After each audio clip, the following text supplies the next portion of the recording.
अब एक सवाल आपके बारे में और आपके परिवार के बारे में। आपने अक्सर लोगों को यह कहते हुए सुना होगा कि फ्यूचर का ज्यादा टेंशन नहीं लेना चाहिए, यानी भविष्य के बारे में तनाव नहीं लेना चाहिए, जो होगा देखा जाएगा।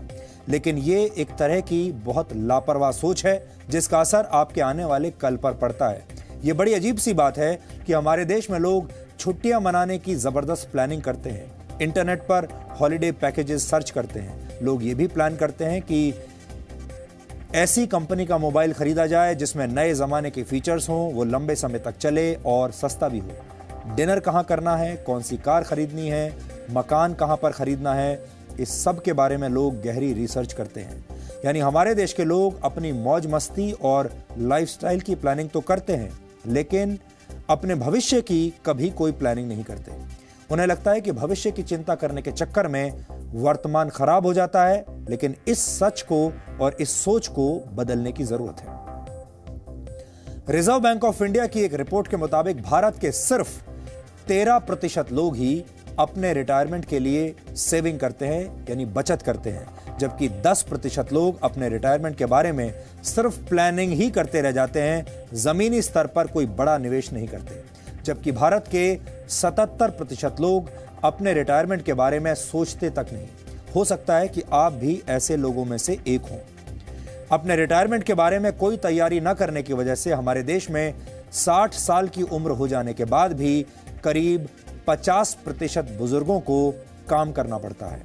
इस उम्र में अक्सर लोग आराम की जिंदगी जीना पसंद करते हैं, लेकिन दुख की बात यह है कि अपने जीवन यापन के लिए उन्हें इस उम्र में भी काम करना पड़ रहा है। ये आंकड़े आपको ये बताते हैं कि भारत में बड़ी संख्या में लोग अपनी निजी आर्थिक सेहत को दांव पर लगाकर पूरा जीवन जीते हैं। ये एक तरह का आर्थिक टाइम बॉम्ब है जो 60 साल की उम्र के बाद जाकर फटता है। इससे बचने के लिए अक्सर 50-30-20 वाला फॉर्मूला बताया जाता है। आज हम आपको समझाएंगे 50-30-20 वाला फॉर्मूला क्या होता है। अगर आप चाहें तो इस फॉर्मूले को अपना सकते हैं, लेकिन भारत के लोग अपनी आदतों और मजबूरियों की वजह से इस फॉर्मूले से हमेशा दूर भागते हैं। यह बड़ा सीधा सा फॉर्मूला है।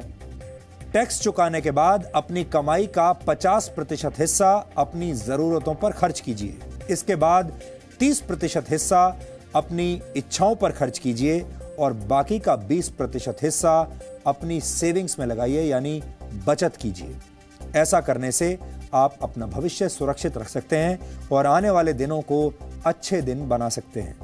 लेकिन हमारे देश में नौकरी करने वाले लोगों को लगता है कि अभी इतने आगे तक सोचना क्यों है, 4 दिन जिंदगी है, पूरी मौज मस्ती के साथ जीनी चाहिए। कुछ लोगों का यह तर्क भी होता है कि महंगाई के जमाने में बैंक की EMI चुकाने और परिवार की जरूरतें पूरी करने के बाद इतना पैसा बचता ही नहीं कि रिटायरमेंट के बाद वाली सेविंग के बारे में सोचा जाए। वैसे हमारे देश में ज्यादातर लोग अपनी कमाई का बड़ा हिस्सा अपने बच्चों की पढ़ाई और उनकी शादी में खर्च कर देते हैं। उसके बाद वो इन्हीं बच्चों पर निर्भर हो जाते हैं। ये एक ऐसा सामाजिक बंधन है जो कई पीढ़ियों को अपनी गिरफ्त में ले चुका है, ले लेता है। नेशनल सैंपल सर्वे ऑफिस की एक रिपोर्ट के मुताबिक भारत के ग्रामीण इलाकों में रहने वाले 60 साल की उम्र से ज्यादा के 73% लोग अपने बच्चों पर निर्भर हैं, जबकि शहरी क्षेत्रों में करीब 68% बुजुर्ग अपने बच्चों पर निर्भर हैं। भारत की सबसे बड़ी समस्या यह है कि यहाँ की 80% आबादी गैर संगठित क्षेत्रों में काम करती है। इन क्षेत्रों को पेंशन स्कीम के तहत वर्ष 2015 में अटल पेंशन योजना के अंतर्गत कवर किया गया था। यह पेंशन योजना तैयार की गई थी। इस पेंशन योजना के तहत बुजुर्गों को हर महीने 1000 से 5000 रुपए दिए जाएंगे। ये एक अच्छा प्रयास तो है, लेकिन आज के दौर में इस रकम से सम्मान पूर्वक जीवन जीना असंभव है। हमने नहीं सिक्योर किया क्योंकि हमारा फ्यूचर प्लान तो हमारे बच्चे थे। लाइबिलिटीज इतनी ज़्यादा होती है, सोर्स ऑफ इनकम कम होता है और पॉसिबिलिटीज़ नहीं है जॉब्स की, और तो इस वजह से लोग अपना प्रेजेंट पहले सिक्योर करें, बाद में फ्यूचर देखेंगे।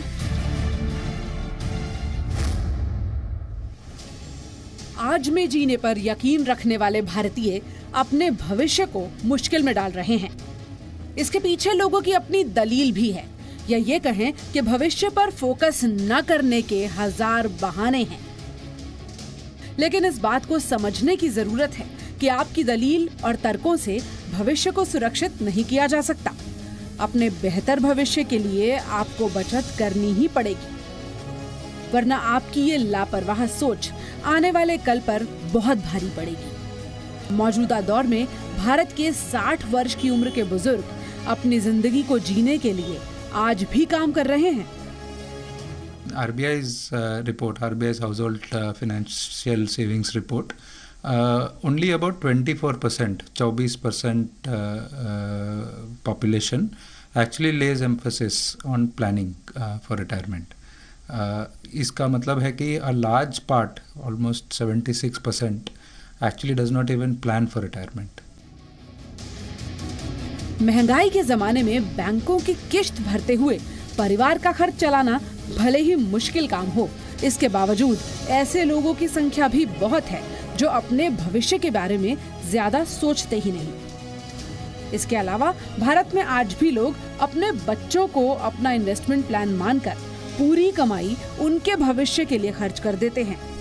ये वो लोग हैं जिन्होंने वक्त रहते फ्यूचर को नजरअंदाज किया और जब वही फ्यूचर प्रेजेंट बनकर सामने आ गया तो बेबस हो गए और अब गुजारे के लिए बूढ़ी हड्डियों को काम करना पड़ रहा है।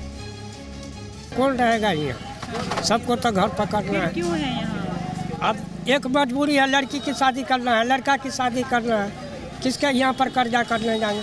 मकान बनाया है, उस समय कर्जा जो हुआ था कर्जा तो सधाजे करेंगे ना। ये दिल्ली में रहने वाले अमरनाथ यादव हैं। 67 साल की उम्र में आज भी काम करते हैं। इस उम्र में अक्सर लोग आराम की जिंदगी की उम्मीद करते हैं, लेकिन अमरनाथ अपने भविष्य के लिए कुछ प्लान नहीं कर पाए। अपने बेटे को ही अपना इन्वेस्टमेंट मानकर जो कुछ जमा पूंजी थी वो उसकी पढ़ाई और शादी पर खर्च कर दी। लेकिन अब बेटे की इतनी कमाई ही नहीं है कि वो पूरे परिवार का गुजारा चला सके। इसीलिए अमरनाथ को भी इस उम्र में भी काम करना पड़ रहा है। हालांकि सरकार की तरफ से 2500 रुपए की वृद्धावस्था पेंशन मिलती है, लेकिन उससे गुजारा नहीं चलता। इसीलिए ट्यूशन पढ़ाकर कुछ पैसे कमा लेते हैं। थोड़ा बहुत कमाना तो खैर अभी यूँ पड़ेगा कि भाई मेहनत नहीं करोगे तो पूरा खर्चा ये आएगा कहाँ से।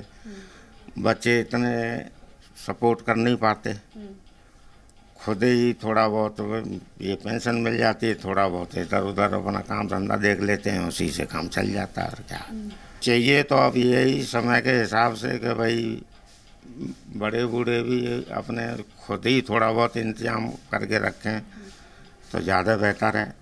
किसी के ऊपर भरोसे ना रहा जाए, क्योंकि कोई मदद मांगे से मदद मिलती थोड़ी ही है, क्योंकि बच्चे अपने ही खर्चे पूरे नहीं कर पाते। परिवार की जरूरतों को पूरा करने के चक्कर में ज्यादातर माता पिता अपने भविष्य को खतरे में डाल रहे हैं। भारत में रिटायरमेंट प्लान न करने की कई वजहें हैं, लेकिन इनमें सबसे पहली वजह यह है कि लोग अपने बच्चों में ही अपना भविष्य देखते हैं और जब बच्चे उनका ये सपना तोड़ देते हैं तो बुढ़ापे में काम करना पड़ता है। बड़ा फैक्टर है कि हमारा परसेप्शन क्या है फैमिली सिस्टम्स को लेके। सो वो जो एक परसेप्शन बना हुआ है that you know my child will take care of me and I don't need to invest, वो एक बहुत बड़ा रोल प्ले करता है हमारे डिसीजन में। तो कहीं ना कहीं हम कलेक्टिव अप्रोच रखते हैं जिसमें हमें ये लगता है कि हम करें और हमारा पूरा का पूरा फैमिली उसको शेयर करे और हम उससे चला लेंगे। But then at the end of the day the joint system is converting into nuclear system, क्योंकि ये ट्रांजिशन फेज़ है एंड लोग अपनी जो उनकी पुरानी एक सोच चली आ रही है वो उसके हिसाब से प्लान करते हैं या डिसीजंस लेते हैं। सो परसेप्शन का बहुत सिग्निफिकेंट रोल है हमारे इन्वेस्टमेंट डिसीजंस पे। वर्तमान समय में भारत के लोगों का बुढ़ापा चिंता में डूबा हुआ है, तो युवाओं को अपने भविष्य की कोई विशेष चिंता नहीं है। इसीलिए जरूरी है कि आज में जिया तो जाए, लेकिन आज के साथ साथ अपने आने वाले कल को सुरक्षित करना भी आप ही की जिम्मेदारी है। कविता शर्मा, जी मीडिया।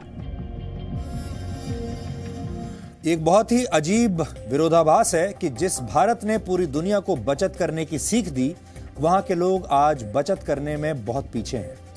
चाणक्य ने कहा था कि व्यक्ति को कभी भी सारा धन खर्च नहीं करना चाहिए, क्योंकि बुरा वक्त कभी भी आ सकता है। ऐसे समय में आपके द्वारा बचाया गया संचित धन ही आपकी मदद करता है। जो व्यक्ति धन संचित करने में विश्वास रखते हैं वो कभी भी असफल नहीं होते। लेकिन अब ये धारणा बदल गई है। आजकल लोग अपने क्रेडिट कार्ड्स के जरिए अपनी ज़रूरतें पूरी करते हैं और उधार लेकर अपने शौक पूरे करते हैं। ये एक हानिकारक सोच है। आपको इसे तुरंत बदलना होगा।